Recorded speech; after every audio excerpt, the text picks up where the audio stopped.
welcome back to Be the Topper, and this is part 5 of class 11th marketing chapter 2 marketing environment. तो इससे पहले हमने इस chapter के पार्ट 4 कर दिए हैं. अगर आप लोगों ने नहीं देखे हैं तो go and check those video first, उसके बाद आप इसको देखना, अदरवाइज आपको समझ नहीं आएगा ना, ट्यून नहीं आएगी आपकी. ठीक है, तो देखो ये आज हम सबसे पहले जो डिस्कस करने वाले हैं ये है नेचुरल और फिजिकल फोर्स.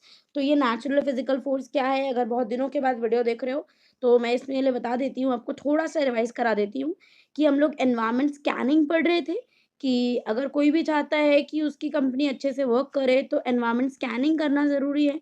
तो उसके कुछ फैक्टर्स पढ़ रहे थे, फिर फैक्टर्स में मैक्रो एनवायरनमेंट फैक्टर्स आ गए. मैक्रो एनवायरनमेंट फैक्टर्स में 6 फैक्टर्स थे: demographic forces, politico legal, economic forces, natural और फिजिकल फोर्सेस, टेक्नोलॉजिकल और सोशियो कल्चर. ये जो अर्लीस्ट फर्स्ट है ये हमने डिस्कस कर लिए हैं अपनी पिछली वीडियोस में. ठीक है, ये देखो आप देख सकते हो कि मैंने इसको पढ़ा रखा है. और आज हम लोग बात करेंगे नेचुरल और फिजिकल फोर्स. ओके, तो let's start this concept of today. Natural और फिजिकल फोर्सेस क्या होता है? बेसिकली देखो कि जो नेचुरल एनवायरनमेंट है ये एक बहुत ही इंपॉर्टेंट फैक्टर होता है मैक्रो एनवायरनमेंट का. नेचुरल रिसोर्सेज को ये इंक्लूड करता है. बेसिकली जो कंपनी है वो कुछ इनपुट्स यूज करती है जो कि उसके मार्केटिंग एक्टिविटीज को इन्फॉर्म अफेक्ट करता है बेसिकली.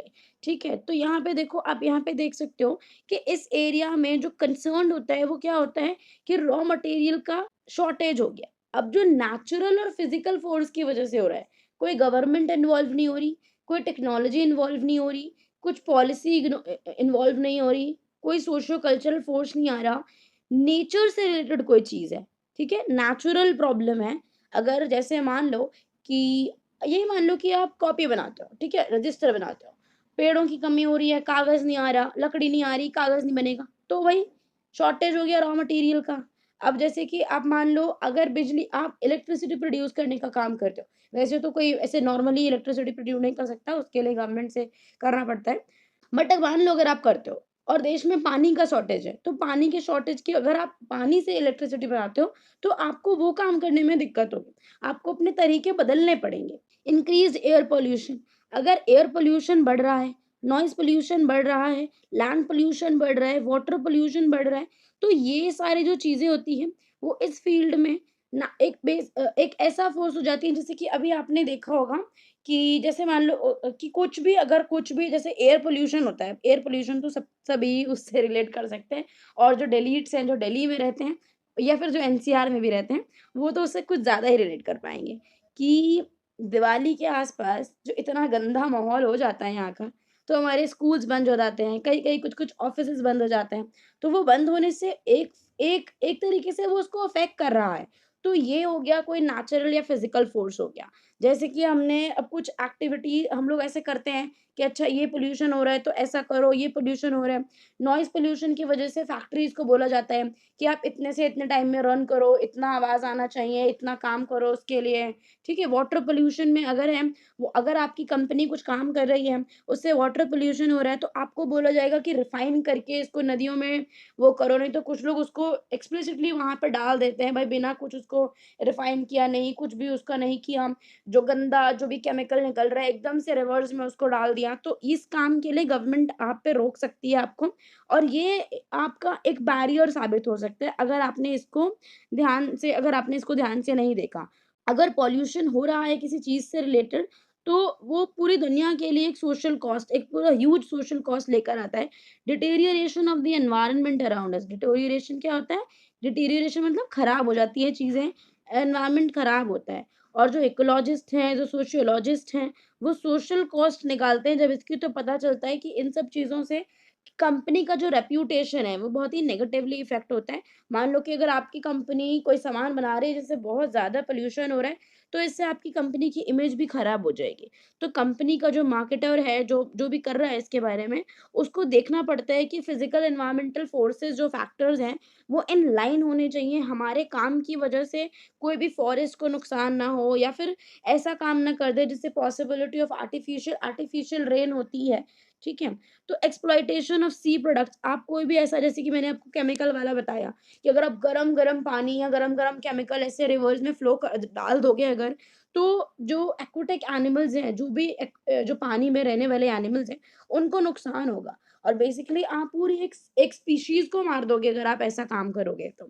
और जो कि एक फूड चेन के लिए या पूरी एनवायरनमेंट के लिए बहुत ज़्यादा इम्पोर्टेंट है और आपका बिज़नेस चाहे चले ना चले, आप ऐसा काम नहीं करोगे। मतलब आपको ऐसा काम नहीं करना चाहिए। ये जो मॉरल रिस्पॉन्सिबिलिटी है, ये लोगों में ऑफ कोर्स आ नहीं रही है आज के टाइम पे। लोग अंधाधुंध कर रहे हैं, बट करना भी है, ऐसी बात नहीं करना नहीं है। बट अगर आप थोड़ा-सा रैशनली सोच के अगर कोई काम करोगे, तो उससे क्या होगा, एज़ अ मार्केटर आपको चीज़ें करने में ज़्यादा प्रॉब्लम नहीं आएगी। अगर और आपको अपने आस-पास का माहौल हमेशा देखना होता है। अगर आप देख रहे हो कि लोग जो हैं वो एनवायरनमेंट के लिए बहुत ही कंसर्न्ड हो रहे हैं, तो आप भी कुछ ऐसा ही काम करो जो ऐसा आपको दिखाए। ऑफ कोर्स करो भी और आपकी मार्केटिंग में ये शो भी होना चाहिए कि you are concerned for the environment as well. आप सिर्फ प्रॉफिट के पीछे नहीं रन कर रहे हो, प्रॉफिट के पीछे नहीं भाग रहे हो। तो इसी चीज़ को करने के लिए इंडियन गवर्नमेंट ने एक कॉर्पोरेट सोशल रिस्पॉन्सिबिलिटी का कॉन्सेप्ट निकाला है। इसे हम शॉर्ट फॉर्म पे बोलते हैं सीएसआर। सीएसआर क्या होता है? कॉर्पोरेट की एक सोशल रिस्पॉन्सिबिलिटी होती है। अब जैसे आपने अपने टीवी में देखा होगा, टीवी में मतलब मैंने बहुत पहले पहले देखा है या फिर यूट्यूब पर भी आता था कुछ समय पहले ऐड, अब इतना नहीं देखने को मिलता कि एक वो भी ऐड था, बहुत सारे ऐड है कि कोई तेल है, उसका मुझे एन से कोई नाम है, बहुत सारे वो क्या बोलते हैं उसको पीएनजी, हाँ, पीएनजी करके कुछ था वो, कि अगर आप इस ब्रांड की चीज़ें खरीदोगे, तो आप मतलब आप बच्चों की पढ़ाई के लिए वो कर रहे हो, क्या बोलते हैं, कंट्रीब्यूट कर रहे हो। या फिर यूनिलीवर का कुछ था कि वो पानी के लिए कुछ कर रहे हैं। आपने ऐसा बहुत सारा देखा होगा, मैं ऐसे एडवर्टाइज़मेंट आपकी स्क्रीन पे लगाने की कोशिश करूँगी, अगर मुझे अभी एग्ज़ैक्टली मुझे चीज़ें जो बतानी है वो मेरे मन में आ गई है, बट मैं एक्सप्रेस नहीं कर पा रही हूँ शायद। तो ये सारी चीज़ें सीएसआर हैं। बेसिकली कंपनी की एक सोशल रिस्पॉन्सिबिलिटी है कि वो समाज के लिए कुछ अच्छा काम करे। मैंने बचपन में बहुत दिनों पहले ये ऐड देखे थे कि यूनिलीवर पानी के लिए कुछ काम कर रहा है या फिर आप कुछ अगर किसी ब्रांड का कुछ खरीदते हो तो आपका जो पैसा है वो कुछ पैसा बच्चों की पढ़ाई में जाने वाला है। मामा अर्थ के बारे में मैं काफ़ी बार बात कर चुकी हूँ। मैं मामा अर्थ के प्रोडक्ट यूज़ नहीं करती हूँ, बस मैंने सुना है उसके बारे में कि अगर आप वहाँ से कोई सामान खरीदो तो शायद वो आपके बिहाफ़ पे कोई सैपलिंग प्लांट कर देते हैं, तो ये अच्छी बात है। और this is one of kind of social responsibility जो कि कोई कंपनी निभा सकती है। तो ये वही होता है कि आप सिर्फ़ प्रॉफ़िट के पीछे मत भागो, आप समाज के बारे में भी सोचो, दिस इज़ ऑल्सो इम्पोर्टेंट। और to maintain ecological balance the marketing manager is expected to. अब देखो, अगर आप चाहते हो कि इकोलॉजिकल बैलेंस बना रहे, तो मार्केटिंग मैनेजर्स को क्या करना चाहिए? Control the environmental consequence. अब जो भी प्रोडक्ट आप बना रहे हो, तो उसके जो प्रोडक्शन प्रोसेसेस हैं, वो उसको इको फ्रेंडली रखो, ताकि उससे एनवायरनमेंट को कोई प्रॉब्लम ना हो। बायोडिग्रेडेबल पैकेजिंग अगर उसकी होगी, बंदे ने सामान यूज़ कर लिया, अगर उसकी पैकेजिंग मान लो, आजकल तो हर इंसान की आदत है कि कोई सामान खाएँगे और रोड पर ही फेंक देंगे। यार प्लीज़ ऐसे मत किया, अगर आप में से कोई लोग ऐसे करते हैं ना, please beware of that. Aware नहीं, बिवेयर रखो, क्योंकि वो चीज़ आपको कभी ना कभी प्रॉब्लम दे सकती है। आपको शायद पता नहीं चलेगा, आपको डायरेक्टली उससे कुछ नहीं होगा, बट इनडायरेक्टली हमारे देश की इमेज और हमारा हमारा फ्यूचर और लाइक हम कैसे जी रहे हैं, लेकिन मैं अपने बारे में कह सकती हूँ कि मैं कभी भी मैं कुछ भी खाऊँ, तो मैं एक तो मैं I always carry bags with me कि अगर मैं कुछ भी खा रही हूँ, कुछ भी कर रही हूँ, तो मेरा कचरा मेरे साथ मेरे घर आएगा एंड देन वो प्रॉपर जो कचरे की गाड़ी आती है, उसमें जाएगा और वो वहाँ पे जाएगा। ऐसा नहीं होता कि आप कहीं भी कुछ भी खा रहे हो और फेंक दो। अगर ऐसा आप देखो, तो प्लीज़ ट्राई करो कि लोगों को बता दो कि यार ऐसा नहीं करो, ठीक है? ये अच्छी आदतें नहीं हैं। Follow the environmental criteria. अगर कोई भी प्रोडक्ट बनाने से रिलेटेड कुछ भी एनवायरमेंटल क्राइटेरिया है, जैसे कि आपको प्रोडक्ट के इंग्रीडिएंट डिसाइड करने हैं, तो अब ऐसे केमिकल से भरे हुए इंग्रीडिएंट्स जो कि पूरे एनवायरनमेंट को खराब कर दें या फिर किसी किसी इंसान को नुकसान पहुंचा दे, ऐसी चीजें नहीं करनी है, ठीक है? और जो भी इश्यूज रेज कर रहे हैं एनवायरमेंटलिस्ट या फिर कंज्यूमरिस्ट, उन सबको आपको देखना है। अगर एनवायरमेंटलिस्ट बोल रहे हैं, एनवायरमेंटलिस्ट इज जो कि लोग एनवायरनमेंट के लिए कंसर्न होते हैं, अगर उन्होंने कोई इश्यू रेज़ किया है, तो आप कोशिश करो कि आप उसको रिस्पॉन्ड करो। रिस्पॉन्ड का मतलब ये नहीं कि आपने उसको उल्टा जवाब दे दिया। इसका मतलब ये है कि अगर वो कोई बात बता रहे हैं और एक्चुअली में वैसा है भी कि ये चीज़ नुकसान कर सकती है, तो अब उस पे आपको ध्यान देना है कि वो चीज़ आगे से नहीं हो। तो गाइज़ अगर आपने अभी तक मेरे चैनल को सब्सक्राइब नहीं किया है तो सब्सक्राइब कर लो। अगर आपको वीडियो पसंद आता हो तो लाइक करो और अपने फ्रेंड्स के साथ शेयर कर देना।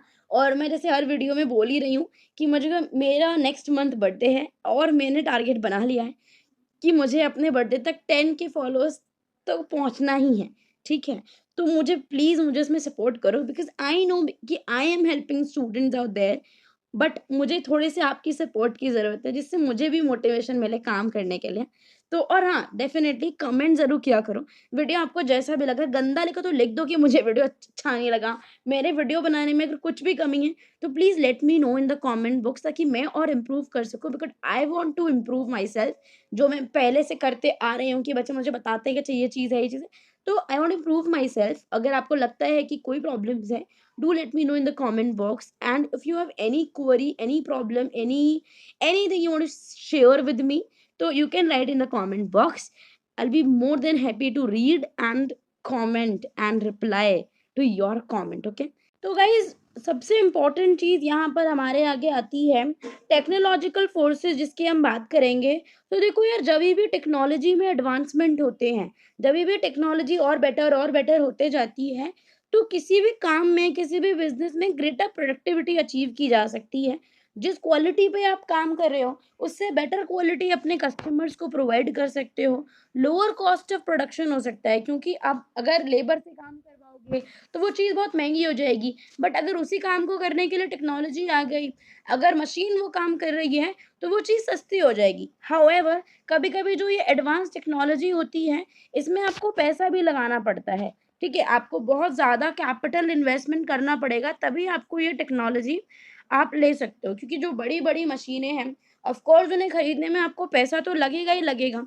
ठीक है? तो मैं ये बेसिकली हम बात कर रहे हैं कि टेक्नोलॉजिकल फोर्सेस मैक्रो एनवायरनमेंट में क्या हैं और बिज़नेस को टेक्नोलॉजी के आना-जाना बिज़नेस कैसे उसको अफ़ेक्ट कर मतलब टेक्नोलॉजी जो है, वो बिज़नेस को कैसे अफ़ेक्ट हो रही है। तो बेसिकली यहाँ पे देख सकते हैं कि जब हमारे पास टेक्नोलॉजी आती है, तो उसको लेने के लिए हमें बहुत ज़्यादा पैसे खर्च करने पड़ सकते हैं। हायर कैपिटल इन्वेस्टमेंट जिसे हम इंग्लिश में बोलेंगे, may also lead to unemployment in some areas. अब मैंने जैसे कि बोला कि अभी तक जो काम लेबर कर रहे थे, अगर वही काम अब मशीन करेगी, तो लेबर की ज़रूरत नहीं पड़ेगी और जब लेबर की ज़रूरत नहीं पड़ेगी, तो अनएम्प्लॉयमेंट फैलेगी ही फैलेगी। तो इसलिए कुछ लोग जो होते हैं, वो नई टेक्नोलॉजी को आज भी अपोज़ करते हैं कि अगर अब टेक्नोलॉजी आ गई, तो उससे क्या होगा? उससे लोगों को निकाल दिया जाएगा। आजकल जो ऑटोमैटिक और सेमी ऑटोमैटिक इंडस्ट्री आई है, इसमें भी बहुत ज़्यादा पैसे लगाने पड़ते हैं और उसके बाद क्या होता है कि लेबर की कॉस्ट कम हो जाती है, नंबर ऑफ वर्कर्स जो हो जाते हैं, वो कम हो जाते हैं क्योंकि मशीन्स आ गई हैं। अब वो काम जो इंसान कर रहे थे, उसको करने के लिए अब मशीन आ गई है, तो इंसानों की कोई ज़रूरत ही नहीं है वहाँ पर। Early adoption of new technology helps in new improved products and increase the competitive advantage. इतने सारे प्रॉब्लम्स होने के बावजूद कि हायर कैपिटल इन्वेस्टमेंट होती है, अनएम्प्लॉयमेंट बढ़ती है, बट फिर भी अगर आप अवेयर हो about the new technology which is coming up in the market, तो अगर आपने as soon as you grab the technology and the opportunity to have the technology at your office, at your place, at your company factory, तो उससे आपको क्या होगा, you will be able to manage things more better sense and आपका जो product है वो ज़्यादा इम्प्रूव हो सकेगा। कंपटीशन में आप आगे निकल जाओगे उन लोगों से जिनके पास शायद वो टेक्नोलॉजी अभी नहीं है जो आपके पास है। सोशियो कल्चरल फोर्सेस क्या होते हैं जो कि बिजनेस को इफेक्ट करते हैं। एक किसी भी जो सोशियो कल्चरल एनवायरनमेंट होता है ना किसी कंट्री का, उससे एक वैल्यू सिस्टम डिटरमाइन होता है कि भाई इस सोसाइटी का ये वैल्यू सिस्टम है और हर एक सोसाइटी को देखने के बाद ही हम चीज़ें बनाते हैं। अब आप देख सकते हो इस चीज़ को कि बहुत सारे जो फैक्ट्रीज़ हैं, बहुत सारे जो कंपनीज़ हैं, वो इंडिया में आके वर्क कर रहे हैं, जबकि वो इंडिया के नहीं हैं। बट वो इंडिया के अकॉर्डिंग वर्क करते हैं। जैसे मैकडॉनल्ड में आप जाके देखो, तो मैकडॉनल्ड हमारा नहीं है, अमेरिकन ब्रांड है। तो यूएस ने यहाँ पे लॉन्च किया। अब वहाँ पे देखो कि एक सोशियो कल्चरल फोर्स वो कैसे यूज़ करते हैं कि जब नवरात्रि आती है, तो वो लोग ऐसे थाली निकाल देते हैं या फिर वेजिटेरियन फूड वो वेजिटेरियन चीज़ें देना शुरू कर देते हैं, मतलब कुछ-कुछ उनका पोर्शन ऐसा रहता है कि वो लोग ये चीज़ें कर रहे हैं। तो वो लोग इस चीज़ को देखते हैं कि जो कल्चर है उसके अकॉर्डिंग हम लोगों को चलना है। लोगों का जो एटीट्यूड है ना इंडिया में फूड को लेके, क्लोथिंग को लेके, ये बहुत ज़्यादा बदल गया है।